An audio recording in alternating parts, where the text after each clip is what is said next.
Doctor, माझ्या गम्समधून रक्त येतं तर काय करायला हवं?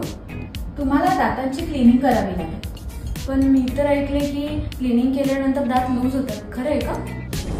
दातांना पकडून ठेवणाऱ्या दोन महत्त्वाच्या गोष्टी असतात, ते म्हणजे हाड आणि हाडांना कव्हर करणाऱ्या हिरड्या. जेव्हा आपण काहीही खातो ते अन्न दात आणि हिरड्यांच्या मध्ये जाऊन बसतं.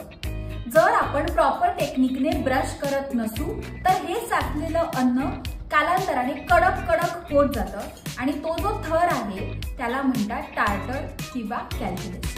हा कॅल्क्युलस खूप डेंजरस असतो. हा कॅल्क्युलस काय करतो तर हिरड्यांना आणि आतमध्ये असलेल्या हाडाला विरघळवतो, खाली खाली खाली ढकलत जातो आणि त्या हिरड्यांची आणि हाडाची जागा तो कॅल्क्युलस स्वतः घेतो.